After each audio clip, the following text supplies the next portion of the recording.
Halo sahabat Ute, Assalamualaikum warahmatullahi wabarakatuh. Perkenalkan, nama saya Mira Dwi Fatmawati dengan NIM 858847914. Di sini saya akan menjelaskan tentang organ pencernaan manusia. Baik, sebelum itu saya akan menjelaskan terlebih dahulu apa itu sistem pencernaan. Sistem pencernaan adalah proses yang terjadi di dalam tubuh manusia untuk mengelola makanan menjadi energi dan membuang sisa yang tidak kita butuhkan. Nah, sebelum itu, mari kita ketahui dulu ada 6 organ pencernaan pada manusia. Yang pertama itu ada mulut, kerongkongan, lambung, usus halus, usus besar, rektum, dan anus. Nah, mari kita jelaskan satu persatu. Yang pertama itu adalah mulut. Mulut merupakan tempat pertama kali makanan masuk. Di mulut, makanan akan dirasakan oleh lidah dan dihancurkan oleh gigi. Nah, betul sekali. Di sini makanan itu akan dikunyah oleh gigi dan dibantu oleh air liur serta lidah akan menjadi lembut dan mudah ditelan. Nah, sebelumnya teman-teman tahu nggak nih enzim apa yang terkandung dalam air liur manusia? Nah, betul. Enzim yang terkandung dalam air liur manusia adalah enzim amilase yang berfungsi untuk mencerna karbohidrat menjadi gula yang lebih sederhana. Jadi lanjut, yang kedua itu adalah kerongkongan. Kerongkongan membawa makanan dari mulut menuju lambung melalui gerakan otot yang disebut adalah peristaltik. Setelah makanan masuk ke dalam mulut, makanan turun melalui kerongkongan. Gerakan otot yang disebut peristaltik itu membantu mendorong makanan menuju lambung. Oke, next kita lanjut yang ketiga. Yang ketiga di sini ada lambung.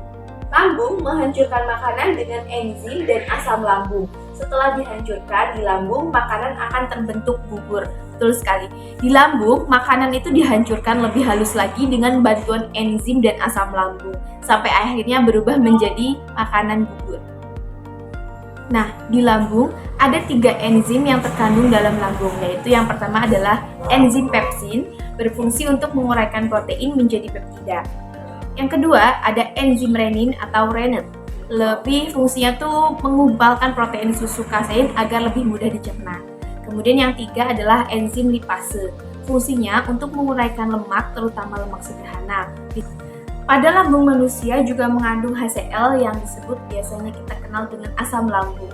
Asam lambung itu berfungsi untuk mengaktifkan pepsinogen menjadi pepsin, membunuh kuman, yang terakhir adalah membantu menghancurkan makanan. Kemudian kita lanjut yang keempat adalah usus halus. Usus halus berfungsi menyerap nutrisi dari makanan dan mengubahnya menjadi energi.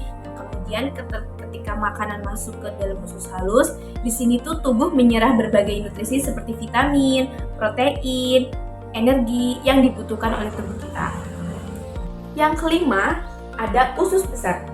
Usus besar menyerap air dari sisa makanan sehingga berubah menjadi kotoran atau feses.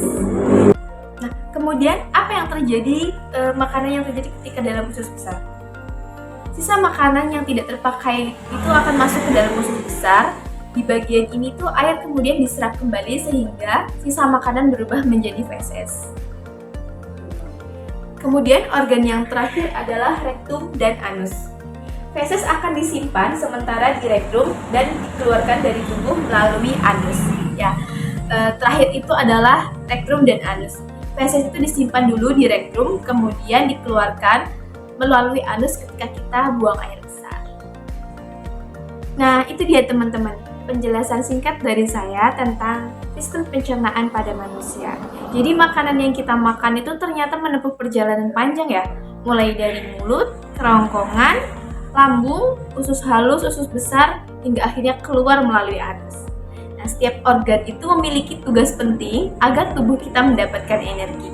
Yuk, mulai sekarang jaga kesehatan pencernaan kita dengan makan makanan bergizi, minum air yang cukup, dan jangan lupa mengunyah dengan yang baik. Sekian video dari saya, kurang lebihnya mohon maaf. Assalamualaikum warahmatullahi wabarakatuh. Bye, see you next video.